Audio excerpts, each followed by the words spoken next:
Hey there, Mr. Barton's Year 7 class. Welcome to the deep dive. We're going to be taking a deep dive today into fascinating topics, and today is something you guys have been exploring in class. Megacities. Oh, Yeah, excellent. these massive urban areas, Yeah. they're like planets unto themselves, right? Right, they are. Full of stories, Yeah, and let's be honest, sometimes a bit overwhelming to wrap your heads around. definitely. But don't worry, we're here to make sense of it all. That's right. So, to kick things off, what exactly makes a city a megacity? I mean, is there like a rule book or something? Well, that's a great question. And what's really interesting is that the very idea of what makes a city a megacity has changed over time. Uh-huh. We often think of them as cities with over 10 million people, Okay. which is the current UN definition. Right. But even that's been debated. Really? Oh, yeah. I mean, I guess 10 million people is a lot of people. It's hard to even Yeah, picture, right? Right. How do you even begin to picture 10 million people all living at one place?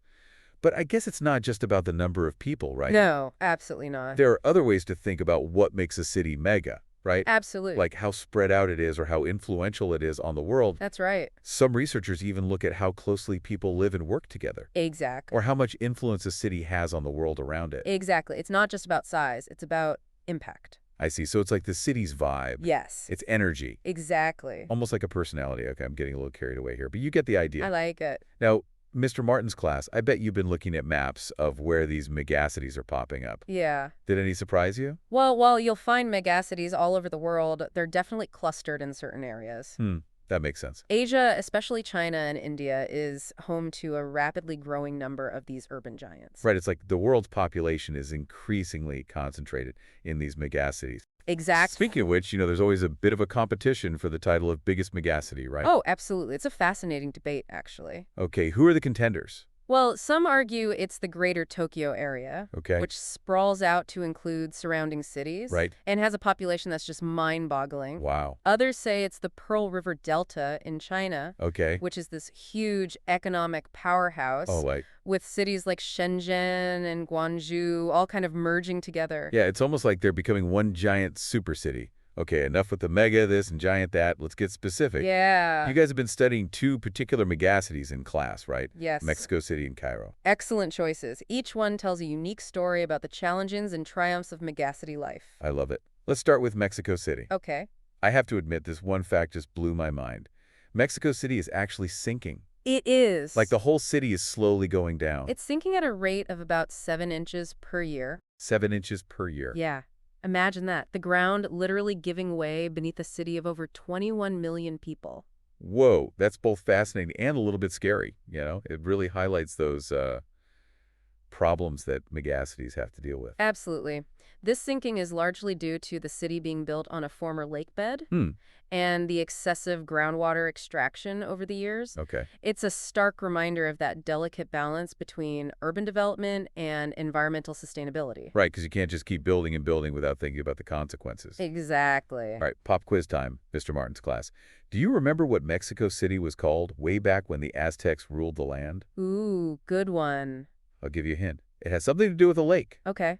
Got it. Yep, it was Tenochtitlan. Oh, yes. This incredible island city built right in the middle of a lake. Amazing. Isn't that wild? It's amazing to think that this ancient city eventually became the megacity we know today. It really shows you that long history of urban development. Yeah. How people have been drawn to these centers for centuries, even when facing incredible challenges. Right, and the population growth is just wild. Back in 1900, Mexico City had about 500,000 people. Right. Fast forward to today, and it's home to over 21 million. That's like cramming the entire population of Australia into one city. It highlights that massive shift towards urbanization we've seen, Yep. particularly in the last century. Yeah, Megacities have become magnets for people seeking opportunities in a different way of life. for sure. Yeah. Okay, now let's travel across the globe to another megacity steeped in history. Cairo. Mr. Martin's class, what's the first thing that comes to mind when you think of Cairo? No, seriously, shout it out loud. I bet I can guess. I'd wager a good number of students are picturing the pyramids right now. Bingo. I mean, who can resist the allure of those ancient wonders, right? Cairo is like a living museum, a megacity built on top of layers and layers of history. It's amazing to think that while we marvel at those pyramids today, Right. for the ancient Egyptians, they were just part of their everyday landscape. Right. Talk about an epic commute. But it's not all ancient wonders and smooth sailing in Cairo. No. They also face some pretty intense environmental challenges. Yes. Anyone ever experienced a dust storm?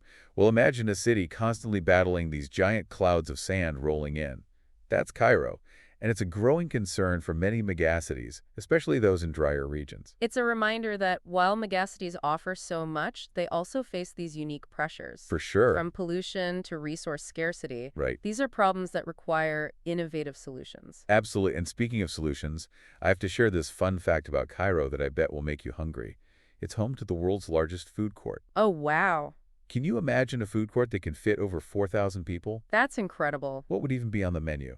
Oh, the possibilities. It's fascinating how these cities find ways to cater to such diverse needs and populations. It's Yeah. like a microcosm of the world, all in one place. All right, so we've covered a lot of ground already. Yes, we have. What makes a megacity, Yes. where they're located. Right? We've even gotten a taste of life in Mexico City and Cairo. Mm-hmm. But now, let's dive into some of the bigger challenges that come with being a megacity. I think it's important to remember that while we often focus on the exciting aspects of megacities, Right.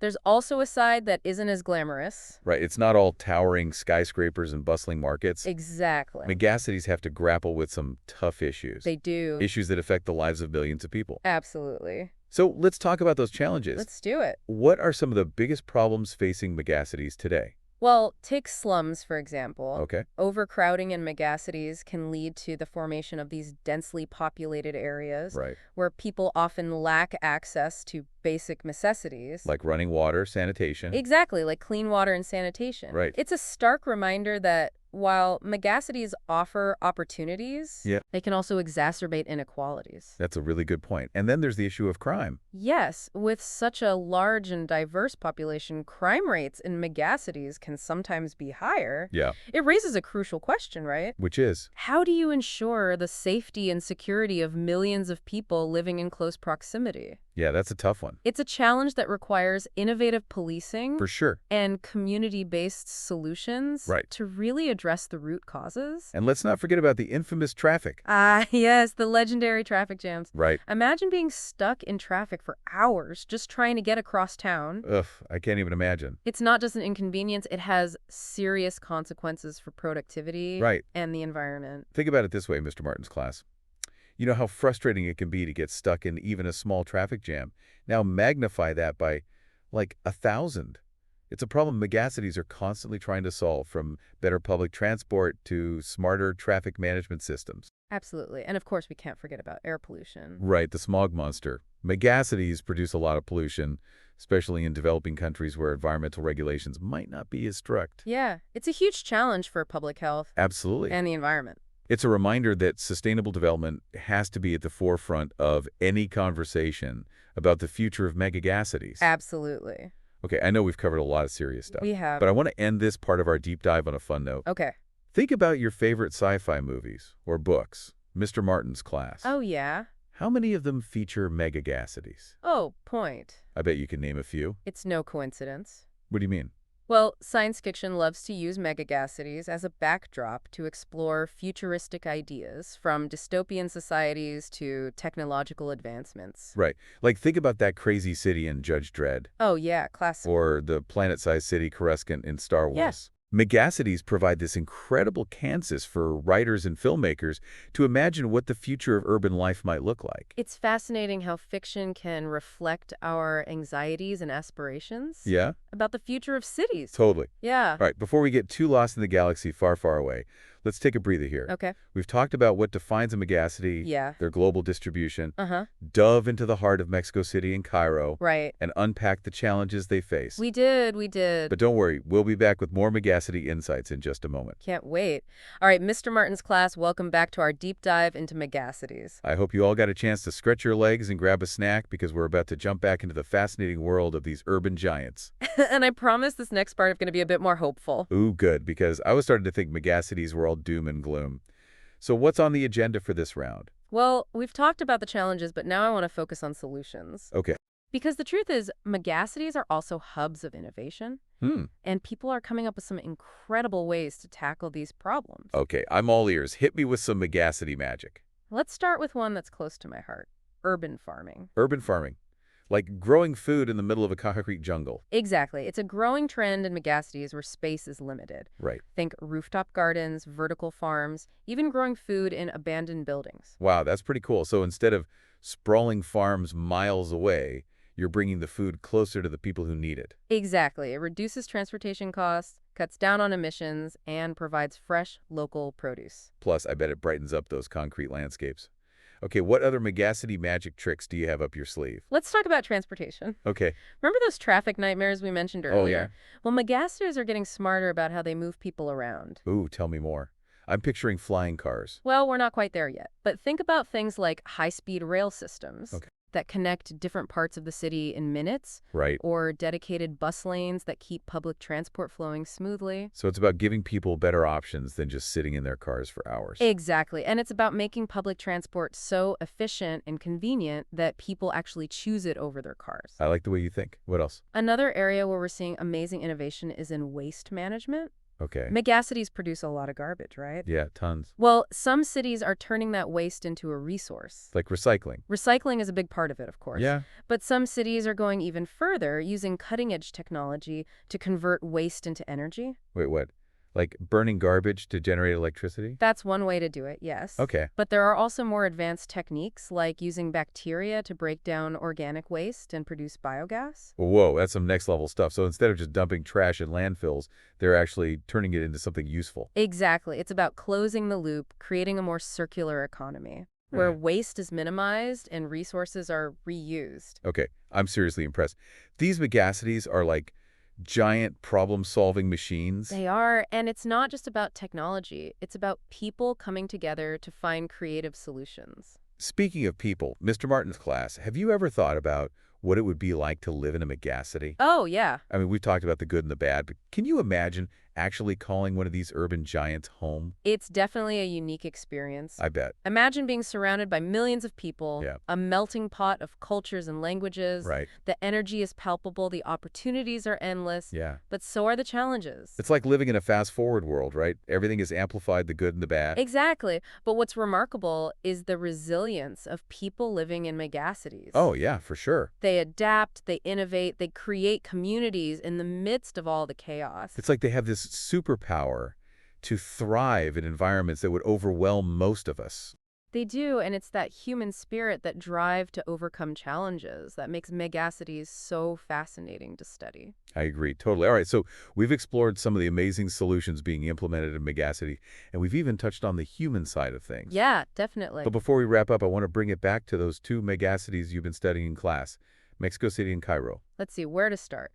Mexico City, for instance, has been implementing a bike-sharing program Oh, cool. to reduce traffic congestion and promote a healthier lifestyle. That's awesome. It's like a two-for-one solution. Exactly. They're also investing in green infrastructure, Okay. creating parks and green spaces to combat that urban heat island effect and improve air quality. So they're trying to bring a bit of nature back into the city. Precisely. And in Cairo, they're working on improving waste management and developing a more efficient public transportation system. It sounds like both cities are taking steps in the right direction. They are, and these are just a few examples. Right. There are countless initiatives happening all over the world, Yeah. driven by a desire to make megacities more sustainable, equitable, and livable. It's inspiring to see so much innovation and collaboration happening. It is, and it gives me hope for the future of megacities. Me too. So, Mr. Martin's class, what have we learned today?